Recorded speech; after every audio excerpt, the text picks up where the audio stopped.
Аз съм Салат Юркоглу. В Шербет от боровинки пресъздавам образа на Дуа. Най-голямата ни прилика е, че и двете сме жени на любовта. Любовта за нас е над всичко. В живота и на двете ни е така. Но това, по което се различаваме, е, че Дуа премахва всички граници в името на любовта, докато Сала е човек, за когото дори в любовта има граници, които не може да прекрачи. Дуа е силно привързана към семейството си. Няма нужда да го казвам. Много работлива, решителна жена, идеалист. Тя е и много страстна, затова не можа да се задоволи с тази връзка, защото има много силни чувства и може би мисли, че ще ги изпита само веднъж. А аз не съм такава. Но двете си приличаме най-вече по това, че сме много емоционални. Усетят ли вашата положителна енергия, хората дори неволно се сближават с вас. И от тази близост се ражда обичта. Предимството на екипа на Шербет от боровинки е това, че всички са много искрени и откровени. Така по-лесно се свързваме с публиката, затова и тя ни подкрепя.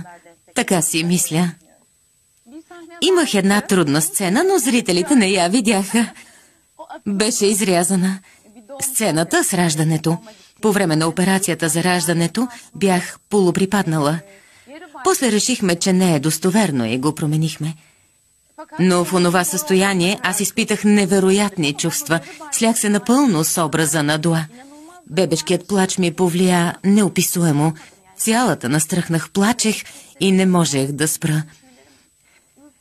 Колко епизода сме снимали досега? 86. За пръв път ми се случва подобно нещо. Беше финалната сцена на втори сезон. Но тя не се излъчи и зрителите не я видяха.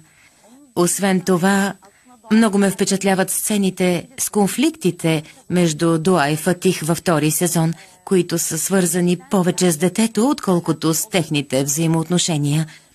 Защото аз много обичам децата.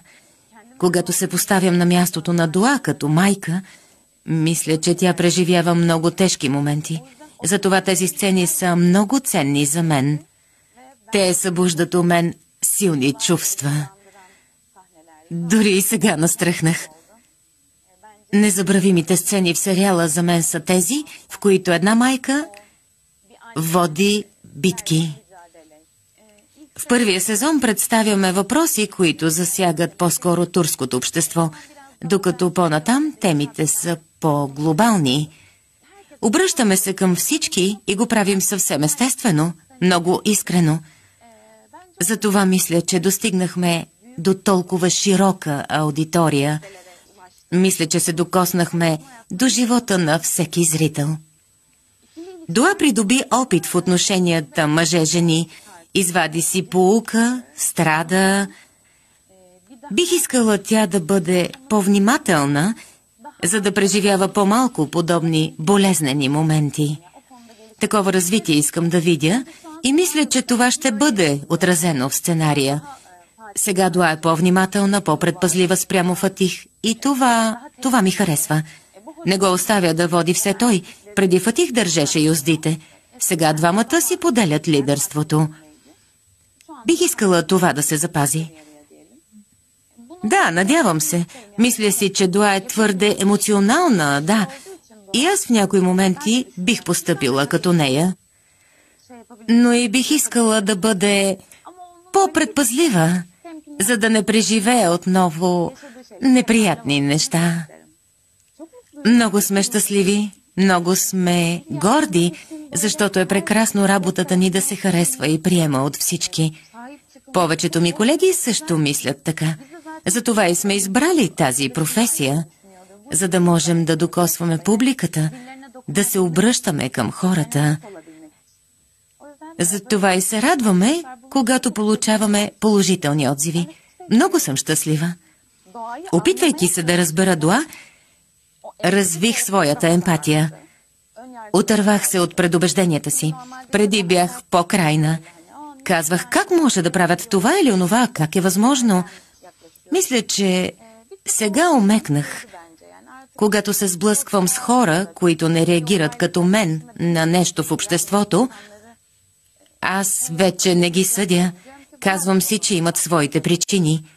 Мога да кажа, че емпатията ми се увеличи. Моята цел като актриса е да докосвам живота на различни хора, да намирам място в сърцата им.